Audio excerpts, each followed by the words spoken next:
Good evening. Students are returning to Utah Valley University after Charlie Kirk was fatally shot on the campus last week in front of thousands. NTD's Jack Bradley brings us more from the university. Students are returning to campus at Utah Valley University as large memorials are set up. There are flags, flowers, and pictures of Charlie Kirk. And where he was speaking, there's a massive American flag hanging. Students can be seen writing messages with chalk all across the campus about the legacy Kirk left behind. There are also some mental health signs and stations set up throughout the campus for the students. It seems everyone here has been impacted, and I spoke earlier to one student who said he didn't like Charlie Kirk before the shooting, but afterwards he started watching more of Kirk's videos online, and then he changed his mind. I did not like listening to him. I did not. From a distance, I thought he was just being contentious. Literally, that bullet was fired. Everyone changed. He's there with Abraham Lincoln. Abraham Lincoln was assassinated for his political beliefs. Abraham Lincoln tried to mend the gap. He tried to unite people. Charlie, I now know for myself, after listening to reports of him, not what other people have said about him, rather how he treated other people that were different than him, who believed differently than him. He treated them with respect. He was consistent. The humanity in him is worth remembering because we're all humans. Many students tell me that this is not a normal day on campus, as there are many empty classrooms, with some teachers recording their classes to allow students to miss in person for a couple weeks, while others are holding their classes entirely online. People are kind of coming together. People are mourning, you know. There's not a whole lot of fighting right now. It's just everyone's talking about it. It's kind of impossible to be here and not talk about it.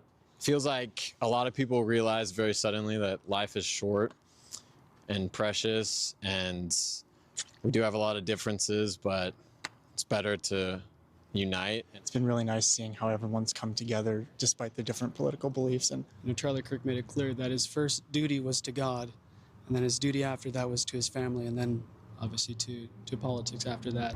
And I think we need more people that have their priorities in the divine, in God, and that they have a priority to establishing a family unit dedicated to God. Meanwhile, the organization that Charlie Kirk founded, Turning Point USA, will now be headed by his wife, Erika Kirk. The organization said that Kirk told many executives that this is what he would have wanted in the event of his death. If you thought that my husband's mission was powerful before, you have no idea. The organization said in a statement that the attempt to destroy Charlie's work will become our chance to make it more powerful and enduring than ever before. Reporting from Orem, Utah, Jack Bradley, NTD News. And this Sunday, be sure to join us for a live special coverage of Turning Point USA's memorial service for the late Charlie Kirk. We'll explore his life of faith and conviction. President Trump, many others scheduled to speak at the event. You can watch our pre- and post-memorial coverage starting at 12 p.m. Eastern, only on NTD. And the late-night talk show host, Jimmy Kimmel, has been taken off the air indefinitely, ABC making the announcement yesterday following sharp backlash over Kimmel's controversial remarks about the assassination of Charlie Kirk. NTD's Daniel Monahan has more. ABC says it's pulling Jimmy Kimmel live from its schedule after the comedian's comments about Charlie Kirk's assassination sparked outrage. Kimmel referenced suspect Tyler Robinson in a monologue on ABC. The MAGA gang desperately trying to characterize this kid who murdered Charlie Kirk as anything other than one of them, and doing everything they can to score political points from it. The suspect's mom says he became increasingly concerned about gay and transgender rights over the last year. Sinclair Broadcasting has announced that its ABC affiliates will now air a special tribute to Kirk in Kimmel's former time slot. Meanwhile, Nexstar Media Group, which operates 32 ABC affiliates, announced it will no longer carry the show, calling Kimmel's remarks offensive and insensitive at a critical time in the national political discourse.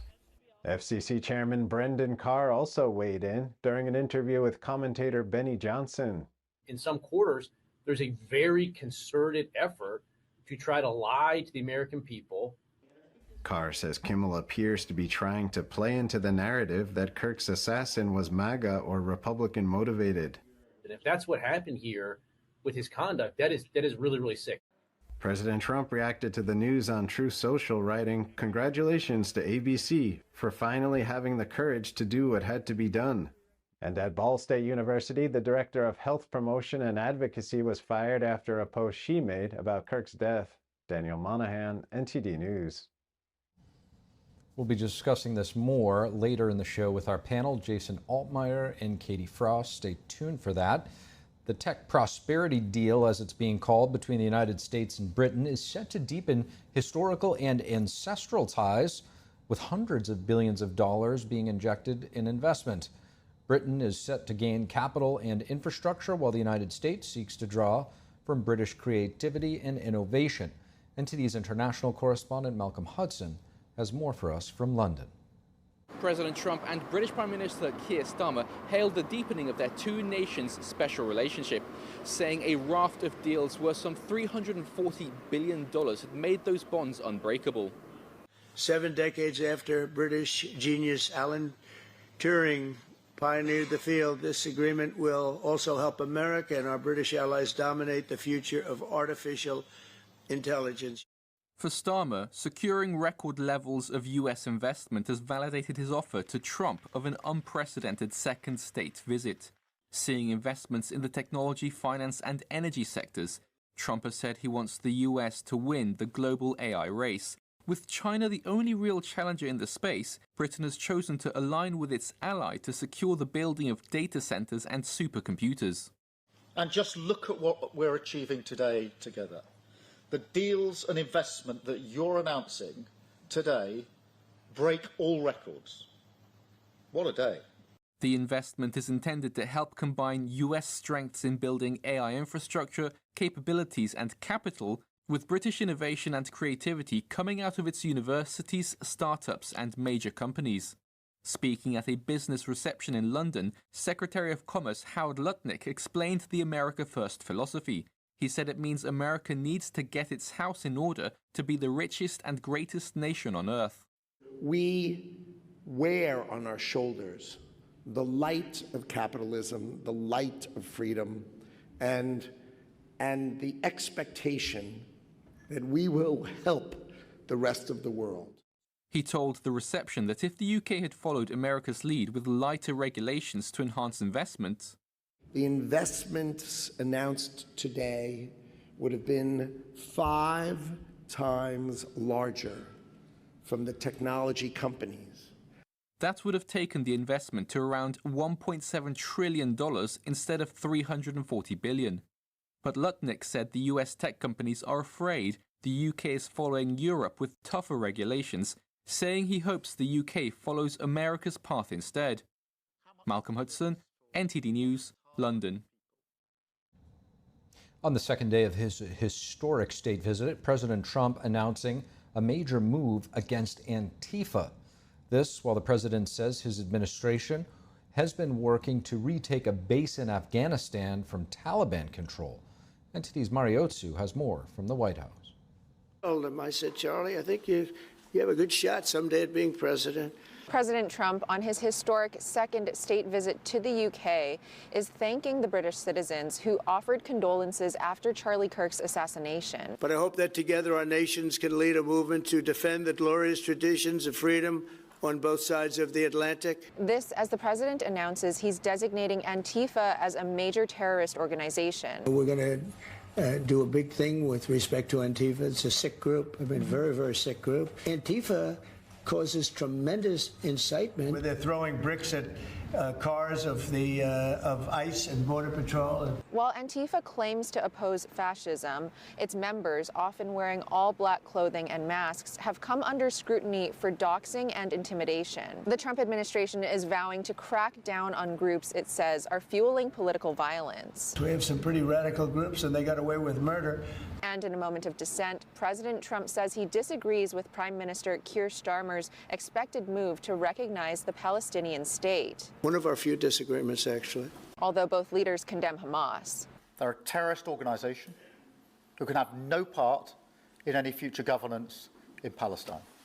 And what happened? With President Trump saying he wants all the hostages back immediately. And for the first time, the president says his administration is trying to retake Bagram Air Base in Afghanistan after it fell into Taliban control after the 2021 U.S. withdrawal. We gave it to him for nothing.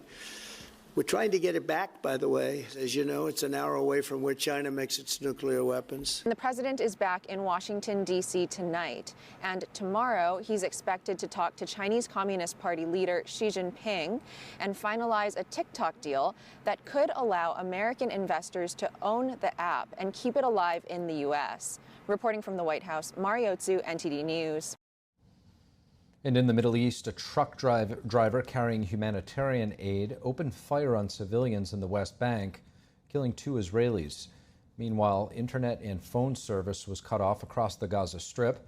Some see it as a sign that Israel's ground operations will soon escalate. NTD's Jason Perry has an update. On Thursday, Israeli authorities blocked off roads in the West Bank near Jordan, and they closed the Al-Inbi crossing, which is the only crossing where Palestinians in the West Bank can cross into Jordan. Officials said a man driving a truck carrying humanitarian aid from Jordan opened fire and killed 2 Israelis in an apparent terrorist attack. And the terrorist was killed by Israeli security forces. Israel's President Isaac Herzog was meeting with the Prime Minister of Fiji when he broke the news. It's not an easy day. We just now, Israeli citizens were shot on their bridge with Jordan because terrorists want to derail our relations with Jordan. We send our heartfelt condolences to the families. This comes as Fiji just opened an embassy in Jerusalem. I was privileged to have met one of the hostages that was released earlier at NOAA. Met her in Washington earlier this year. Bless you. And on the same day, Israeli media reported that an attack drone that was launched from Yemen landed near a hotel in Israel. The drone's impact caused some damage, but no casualties were reported. Israeli forces have also been keeping a close eye on the Iran-backed Hezbollah terrorist group in Lebanon. Israel reported striking multiple weapon storage facilities belonging to the Radwan Force, an elite operations unit of Hezbollah. The facilities were located in the center of populated areas, but Israel said they took steps to mitigate harm to civilians. Also on Thursday, smoke was seen rising near the shore of Gaza City after residents said Israeli forces struck the area. Local residents also said that Israeli tanks were seen in Gaza City, and at the same time, internet and phone service was cut off across the Gaza Strip. Some see it as a sign that ground operations would soon escalate and that terrorists using cell phones would no longer be able to communicate with each other. And at the same time, the main hospital in Gaza City continues to operate. This is the emergency department. I have had to operate on patients as an anaesthetist and bring them out here to recover. There are patients here who have been staying here for 24 hours with no dressing changes, and they're the simple ones who are not going to be looked after. Meanwhile, 4 Israeli soldiers were killed in the Gaza Strip on Thursday as Israel tries to defeat the Hamas terrorist group and return the hostages. Jason Perry, NTD News.